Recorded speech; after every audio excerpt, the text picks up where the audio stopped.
আর ধন্যবাদ জানাবেন আছেন বলে আপনাদের কাছে কথাগুলো পৌঁছাতে পারছে। কিন্তু সুখদেব গোস্বামী যখন সেই গঙ্গার তটে সুখতালে ভাগবত কথা পরিবেশন করছিলেন, সেখানে কত হাজার ঋষি ছিলেন জানেন আপনারা? 60,000 ঋষি ছিল। এখানে তো মাইকে বলছে, সেখানে অমাইকে বলেছিল। এই কথাগুলো কি করে শুনেছিলেন ওনারা? না, ব্রহ্মা ওখানে উপস্থিত হয়েছিলেন। ব্রহ্মা বায়ুদেবকে নির্দেশ দিয়েছেন যে সুখদেব গোস্বামী যা কথা পরিবেশন করবেন, তিনি যাতে বায়ুর মাধ্যমে সমস্ত ঋষি মনীষীদের কর্ণে তা পৌঁছে দেন। কিন্তু এখন তো ব্রহ্মা আসেনি আমাদের। তার মধ্যে যারা আমরা গৃহে আছি, আমরা অনেক জানতে পাপ করি। এমন কেউ আছেন আমরা যা পাপ করি না? আছেন কেউ? হাত তুলবেন। আমরা সকলে জানতে পাপ করি, কিন্তু অনেক পাপ আছে যেটা আমাদের অজান্তে পাপ করি। তো স্মৃতি শাস্ত্রে বর্ণনা করছেন, আমরা যারা গৃহে আছি, গৃহস্থরা কেন ঊর্ধ্বগতি বা উন্নত লোকে যেতে পারি না? না, আমরা অজান্তে 5টা পাপ করে থাকি। স্মৃতি শাস্ত্র অনুসারে যাকে বলা হয় পঞ্চশূনা পাপ। কি পাপ বললাম? এটা কি জ্ঞাত সারে করি না অজ্ঞাত সারে? অজ্ঞাত সারে করি। এটাকে বলা হয় পঞ্চশূনা পাপ। এটা কোথায় আছে? স্মৃতি শাস্ত্রে আছে।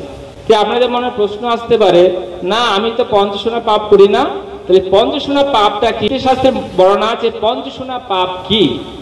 মনে রাখবেন, মুসল, জাতা, উনন, জলপূর্ণ কলস আর ঝাড়ু। ঝাড়ু নাম শুনেছেন? যেটা দিয়ে আপনারা সকালে ঝাড়ু দেন না? মুসল মানে কি জানেন? মুসল তো গ্রাম অঞ্চলে পূর্বে আমরা দেখে থাকতাম, আগে ঢেকি ছিল না? ঢেকি, ঢেকির মাধ্যমে কি হতো? ওখানে শস্যদানা ভাঙ্গা হতো। এই মুসল হচ্ছে ঢেকির মাধ্যমে যে শস্যদানা ভাঙ্গা হয়, তাতে অনেক প্রাণী মারা যায়। এতে এক ধরনের আমাদের পাপ হয়। এটা কি পাপ বলা হয়? মুসল। তারপর জাতা। জাতা মানে আপনারা শিলনোড়া আমরা বাটি না? এখন তো আধুনিক যুগে শিলনোড়ার পরিবর্তে কি এসেছে? গ্রাইন্ডিং। কি মেশিন? Mixer grind. তো ওখানে যখন আমরা কিছু গ্রাইন্ড করি, ওখানে অনেক প্রাণী থাকে, জীব থাকে, তাতে আমাদের কারণে অনেক প্রাণী ওখানে হত্যা হয়।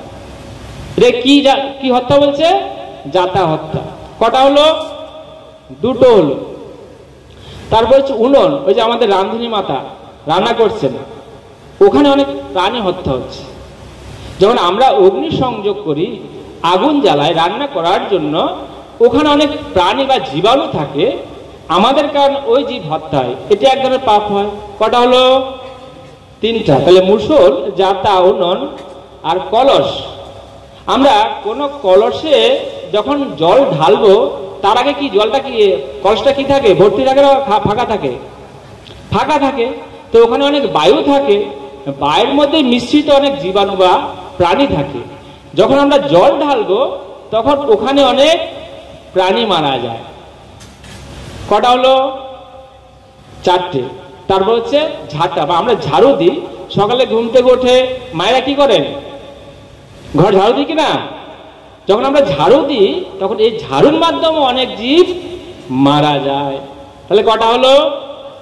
5টা। আমরা জানি এগুলো। এটা বলছে পঞ্চশূনা পাপ। এটা আমাদের অজান্তে হয়ে যায়। জানতে কত পাপ করি। তো এখন প্রশ্ন হচ্ছে, রোগ হচ্ছে, রোগ হলে কি হয়? আমরা কি করি? ওষুধ খাই। কেন খাই? রোগ থেকে মুক্ত হওয়ার জন্য। তাহলে আমরা পঞ্চশূনা পাপ করছি, তাহলে পঞ্চশূনা পাপ থেকে মুক্ত হতে গেলে কি করতে হবে? অর্থাৎ ওষুধ খেতে হবে, হ্যাঁ কি না? ওষুধটা কি? তো এই গরুড় পুরাণে বর্ণনা আছে, এই পঞ্চশূনা পাপ থেকে মুক্ত হতে গেলে আমাদের পঞ্চযজ্ঞ সম্পাদন করতে হবে। কি করতে হবে? পঞ্চযজ্ঞ সম্পাদন করতে হবে। এখন প্রশ্ন হচ্ছে, পঞ্চযজ্ঞটা কি বলে? এই গরুড় পুরাণে পঞ্চযজ্ঞের বর্ণনা দিয়েছেন। প্রথম হচ্ছে ব্রহ্মযজ্ঞ, দ্বিতীয় হচ্ছে পিতৃযজ্ঞ, তৃতীয় হচ্ছে দেবযজ্ঞ, চতুর্থ হচ্ছে ভূতযজ্ঞ, পঞ্চম হচ্ছে নিযজ্ঞ। তো নিযজ্ঞ মানে কি? আমরা যে পরিবেশে থাকি না কেন, আমাদের প্রত্যেকটা ফ্যামিলির, প্রত্যেকটা পরিবারে একজন করে আত্মীয় আছে কিনা? প্রত্যেকের বাড়িতে আমাদের আত্মীয় স্বজন আছে। আমাদের বাড়িতে যখন আত্মীয় স্বজনরা আসবে, তাদের সাথে সৎ ব্যবহার করা, তাদের সাথে খুব ভালো ব্যবহার করা। শুধু তাই নয়, তাদেরকে ভগবানের নিবেদিত প্রসাদ ভোজনের মাধ্যমে আমাদের নিযজ্ঞ সম্পূর্ণ হবে। হরি বল। তারপর যে ভূত যজ্ঞ। তা আমরা যেই পরিবেশে থাকি না কেন, আমাদের আশেপাশে অনেক পশু পাখি থাকে কিনা? থাকে কিনা? তো ওই ভূত যজ্ঞ ওইভাবে সম্পূর্ণ হবে, আমরা যদি ভগবানের নিবেদিত প্রসাদ ওই সমস্ত পশু পাখিদের দিই, তাহলে কি যজ্ঞ সম্পূর্ণ হবে? ভূত যজ্ঞ সম্পূর্ণ। প্রসাদ ভগবানের ভোগ লাগানোর পর, ভক্তরা প্রসাদ পাওয়ার পর তিনি কিছু অবশিষ্ট প্রসাদ কাকে দেয়? কুকুরকে দেয়। এতে কি যজ্ঞ সম্পন্ন হচ্ছে? ভূত যজ্ঞ। যদি গাভী মাতাকে দেওয়া হয় আরো ভালো, মঙ্গল। এখন তো আমাদের সচরাচর গাভী মাতা নাই। হচ্ছে দেবযজ্ঞ। দেবযজ্ঞটা কি? এই যে রান্না করার পূর্বে অগ্নিদেবের উদ্দেশ্যে যদি কোনো শস্য নিবেদন করা হয়, এতে দেবযজ্ঞ সম্পন্ন হবে। কটা হলো? নিযজ্ঞ, ভূতযজ্ঞ, দেবযজ্ঞ। তারপর হচ্ছে পিতৃযজ্ঞ। না, আমাদের যে সমস্ত পিতৃপুরুষগণ গত হয়ে গেছে, তাদের উদ্দেশ্যে যদি আমরা ভগবানের নিবেদিত প্রসাদ অর্পণ করি, তাহলে আমরা যদি আমাদের পিতৃপুরুষদের অন্তত উদ্ধার করতে চাই, তাহলে আমাদের কি করতে হবে?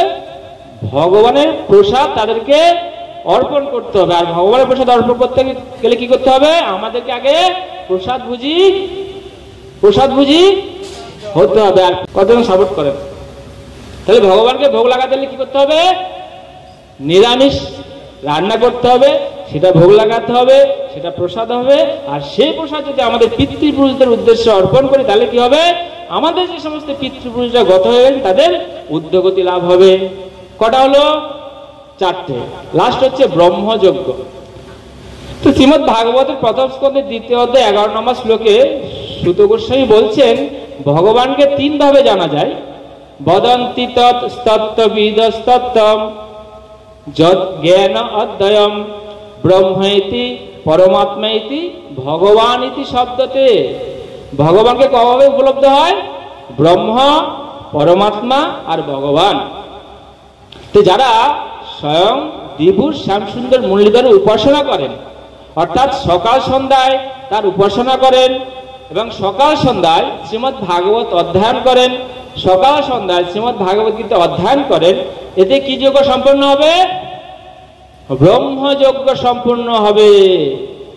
তাহলে পঞ্চশূন্য পাপ থেকে মুক্ত হতে গেলে কি করতে হবে? আমাদের কি করতে হবে? পঞ্চযজ্ঞ সম্পূর্ণ করতে হবে। আর এই পঞ্চযজ্ঞের মধ্যে যদি আমরা পঞ্চযজ্ঞের মধ্যে নিযজ্ঞ, ভূতযজ্ঞ, দেবযজ্ঞ, পিতৃযজ্ঞ সঠিকভাবে না করতে পারি, শুধুমাত্র যদি আমরা ব্রহ্মযজ্ঞ সম্পূর্ণ করতে পারি, তাহলে আমাদের কি পঞ্চশূন্য যে পাপ, সমস্ত পাপ থেকে মুক্ত হয়ে যাব। হরি হরি বল। তাহলে আমাদের কি করতে হবে? এই ব্রহ্মযজ্ঞ সম্পূর্ণ করতে গেলে আমাদের সকাল সন্ধ্যায় কি করতে হবে? ভাগবত পড়তে, সকাল সন্ধ্যায় ভাগবত অধ্যয়ন করতে হবে।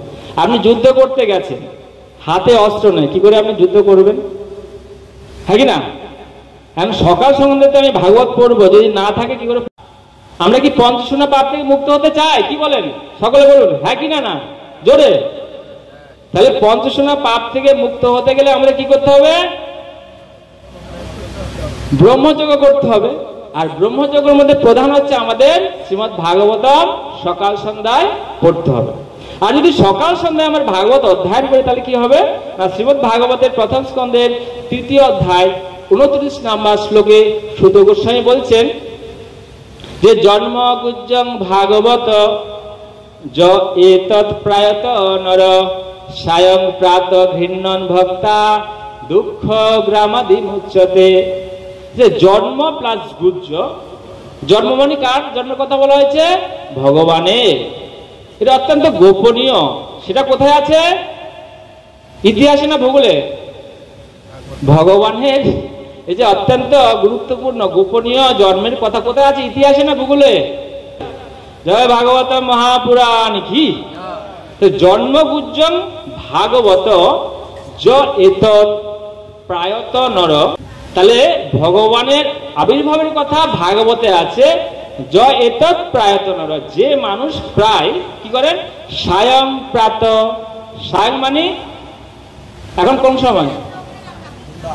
সন্ধ্যা। সায়ং মানে সন্ধ্যা, প্রাত মানে দুপুর, প্রাত মানে সকাল।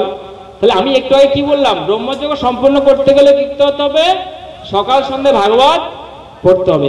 সুত গোস্বামী এখানে রেফারেন্স দিয়েছে, প্রমাণ সূত্র দিয়েছেন, যে মানুষ ভগবানের কথা অর্থাৎ এই ভাগবতের কথা সায়ং প্রাত সকাল সন্ধ্যায় পাঠ করবেন, তাহলে কি হবে?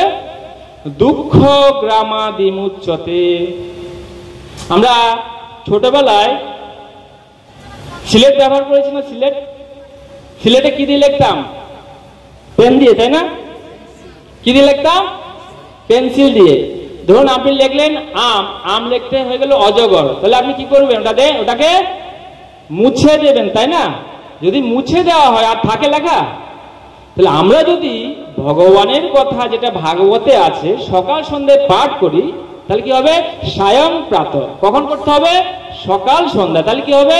দুঃখ গ্রামা দিমুচ্যতে। আমাদের জীবনে যা দুঃখ আছে সেটা কি হয়ে যাবে? মুছে যাবে। কতজন চান জীবনে দুঃখ থেকে মুক্ত হতে? তাহলে আমরা যদি আমাদের জীবনে দুঃখ থেকে মুক্ত হতে চাই, তাহলে কি করতে হবে? সকাল সন্ধ্যায় ভাগবত পাঠ করতে হয়। যদি আমাদের সবার দুঃখ না, ব্যক্তিগত জীবনে দুঃখ থেকে মুক্ত হতে চাই, তাহলে কি করতে হবে? দুঃখটা আমাদের রোগ, আর মেডিসিনটা কি? ভাগবতম মহাপুরাণ কি